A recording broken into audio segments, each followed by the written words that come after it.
അപ്പോൾ എന്തുണ്ട് വിശേഷങ്ങൾ? പുതിയൊരു വീഡിയോയിലേക്ക് എല്ലാവർക്കും സ്വാഗതം. ഇന്ന് പുതിയ ചിത്രങ്ങൾ റിലീസ് ആയതുകൊണ്ട് നമ്മൾ തുടരും എന്ന ചിത്രത്തെ മറന്നു എന്ന് ആരും കരുതണ്ട. തുടരും ചിത്രത്തിന്റെ പുതിയ അപ്ഡേറ്റുകൾ വരാൻ താമസിച്ചു. അതുപോലെ തന്നെ നമുക്ക് ഇച്ചിരി ജോലി തിരക്കുള്ളത് കൊണ്ടും വീഡിയോ വൈകി എന്നേ ഉള്ളൂ. ഏതായാലും തുടരും എന്ന ചിത്രത്തെ നമുക്കൊരിക്കലും മറക്കാൻ പറ്റില്ല എന്ന് നിങ്ങൾക്ക് കൃത്യമായിട്ട് അറിയുകയും ചെയ്യാം. അപ്പോൾ തുടരും എന്ന ചിത്രത്തിന്റെ ഒരു സന്തോഷ വാർത്ത ഇന്ന് പുറത്തു വന്നിട്ടുണ്ട്. ആദ്യമായിട്ട് ഒരു മലയാള ചിത്രം ആദ്യമായി കേരളത്തിൽ നിന്ന് മാത്രമായി 50 കോടി ഷെയർ നിർമ്മാതാവിന് നേടിക്കൊടുക്കുന്ന ഒരു ചിത്രമായിട്ട് തുടരും മാറി.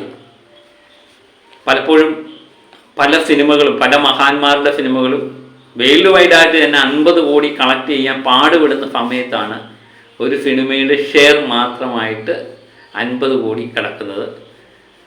മലയാളത്തിൽ ആദ്യമായിട്ട് 100 കോടി ഷെയർ നേടിയ എമ്പുരാൻ, കേരളത്തിൽ നിന്ന് മാത്രമായി 50 കോടി ഷെയർ നേടിയ തുടരും എന്നീ ചിത്രങ്ങൾ രണ്ടും ലാലേട്ടൻ്റെ ചിത്രങ്ങളാണ് എന്നുള്ളത് വളരെ സന്തോഷകരമായ കാര്യമാണ്. അപ്പം വിമർശകരെല്ലാം ഗുഹയിലൊക്കെ കയറി ഒളിച്ചോ.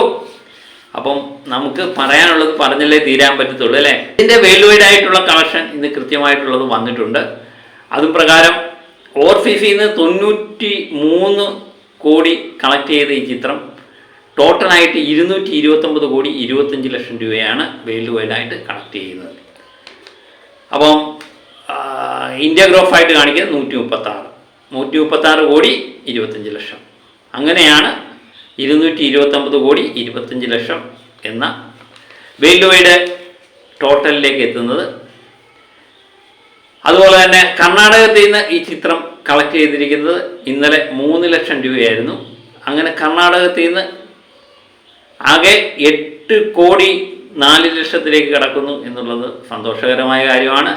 ആന്ധ്രയിൽ നിന്ന് 2 ലക്ഷമാണ് ഇന്നലെ കളക്ട് ചെയ്ത്. അങ്ങനെ 3 കോടി 56 ലക്ഷത്തിലേക്ക് കർണാടകത്തിൽ കടക്കുന്നു. തമിഴ്നാട്ടിൽ ഇന്നലെയും 5 ലക്ഷം രൂപയുണ്ടായിരുന്നു കളക്ഷൻ. 5 കോടി 79 ഉയരുന്നു തമിഴ്നാട്ടിലെ കളക്ഷൻ. കേരളത്തിൽ നിന്ന് നമ്മൾ നേരത്തെ പറഞ്ഞ പോലെ തന്നെ 1 കോടിക്ക് താഴെയായിരുന്നു കളക്ഷൻ. ഏകദേശം 94 കോടി കിട്ടിയിട്ടുണ്ട് എന്നതാണ് അറിയാൻ പറ്റുന്നത്. അങ്ങനെ 114 കോടി 71 ലക്ഷം കേരളത്തിൽ നിന്ന് കളക്ട് ചെയ്തതായിട്ട് കാണിക്കുന്നു. ബാക്കിയുള്ള ഇന്ത്യയിലെ ബാക്കി സംസ്ഥാനങ്ങളിൽ നിന്നെല്ലാം കൂടി 1 ലക്ഷം രൂപ കളക്ട് ചെയ്തു. അങ്ങനെ അവിടെ മൊത്തം ടോട്ടൽ 4 കോടി 15 ലക്ഷമാണ് ഇന്നലെ വരെയുള്ള കളക്ഷൻ. അങ്ങനെയാണ് 136 കോടി 25 ലക്ഷം രൂപ ഇന്ത്യ ഗ്രോസ് ആയിട്ട് കാണിക്കുന്നത്. ഓവർസീസിൻ്റെ 93 ലക്ഷം കോടിയും കൂടെ ചേർത്താണ്, ലക്ഷമല്ല കോടിയും കൂടെ ചേർത്താണ് ടോട്ടലായിട്ട് 229 കോടി 25 ലക്ഷം രൂപ എന്ന് കൃത്യമായി കാണിക്കുന്നത്. അപ്പം പുതിയ സിനിമകൾ പലതും പുറത്തു വന്നിട്ടുണ്ട്. ടൊവിനോയുടെ നരിവേട്ട, നമ്മുടെ ഡിഗ്രി ഉജ്ജ്വലൻ ജാൻ ശ്രീനിവാസൻ്റെ ചിത്രം, ആസാന്തി എന്ന് പറയുന്ന ചിത്രം ശ്രീനാഥ് പാസിയുടെ. അപ്പോൾ ചിത്രങ്ങളെ പറ്റിയെല്ലാം പൊതുവെ പോസിറ്റീവ് പ്രതികരണങ്ങളാണ് കിട്ടിയിരിക്കുന്നത്. നരിവേട്ടയും നമ്മൾ കണ്ടു, അപ്പോൾ അതിൻ്റെ റിവ്യൂ ചെയ്യാൻ പറ്റിയില്ല. ആദ്യമേ തുടരും എന്ന ചിത്രത്തിൻ്റെ പുതിയ അപ്ഡേറ്റ് ആകട്ടെ എന്ന് തന്നെ ആദ്യമേ നമ്മൾ തുടരും തന്നെയാണ് പിടിച്ചിരിക്കുന്നത്. അതിന് ശേഷം മാത്രമേ ഉള്ളൂ ബാക്കി എന്ത് സിനിമകളും അല്ലേ. അപ്പോൾ ഉജ്ജ്വലൻ്റെ റിവ്യൂ ഞാൻ ഇട്ടിരുന്നു. ഉജ്ജ്വലൻ എനിക്ക് ഇഷ്ടപ്പെട്ട ചിത്രമാണ്. അതുപോലെ ടൊവിനോയുടെ നരിവേട്ട എന്ന ചിത്രത്തെ പറ്റിയുള്ള അഭിപ്രായം ഞാൻ പിന്നെ ഇടാം. ഇന്ന് പറ്റുമെങ്കിൽ ഇന്ന്, അല്ലെങ്കിൽ നാളെ രാവിലെ. അപ്പം ഇന്ന് പുതിയ ചിത്രങ്ങൾ വന്നു കഴിഞ്ഞപ്പം തുടരുന്ന ചിത്രത്തിൻ്റെ ടിക്കറ്റ് വിൽപ്പനയിൽ കുറവ് നേരിട്ടു എന്ന് ആരെങ്കിലും കരുതുന്നുണ്ടെങ്കിൽ അത് അങ്ങ് മറന്നേക്കൂ. അങ്ങനെയുള്ള യാതൊരുവിധ പതർച്ചയും തുടരുന്ന ചിത്രത്തിന് നേരിട്ടിട്ടില്ല.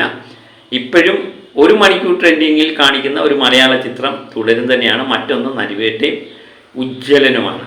ഡിഗ്രി ഉജ്ജ്വലൻ ഇന്ന് റിലീസായ ചിത്രം, അതിന് 1000 ടിക്കറ്റാണ് മണിക്കൂർ വിറ്റ് മാറുന്നതെങ്കിൽ തുടരും എന്ന ചിത്രം 1260 ടിക്കറ്റ് മണിക്കൂർ വിറ്റ് മാറുന്ന ചിത്രമായിട്ട് മാറുന്നു.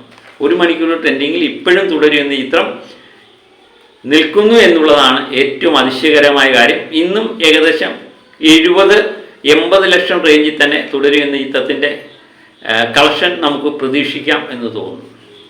അങ്ങനെ തുടരും എന്ന ചിത്രം ജൈത്രയാത്ര തുടർന്നുകൊണ്ടേയിരിക്കുന്നു. നമ്മൾ ഇന്നലെ തന്നെ പറഞ്ഞിട്ടുണ്ടായിരുന്നു, ഏത് ചിത്രങ്ങളുടെ വരവ് തുടരും എന്ന ചിത്രത്തെ ബാധിക്കാനുള്ള സാധ്യത വളരെ കുറവാണ്. ശനി ഞായറും ബുക്കിംഗ്, കൊലമാഫ് ബുക്കിംഗ് തന്നെ ഉണ്ടാകും എന്ന് തന്നെ നമ്മൾ പ്രതീക്ഷിക്കുന്നു.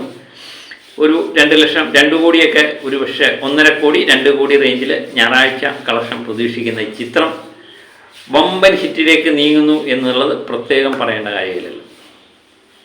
അപ്പോൾ മറ്റൊരു വീഡിയോയുമായിട്ട് തുടരും വിശേഷങ്ങളുടെ മറ്റൊരു വീഡിയോയുമായിട്ട് വീണ്ടും ഞാൻ എത്തും വരെ ഓക്കെ ബൈ.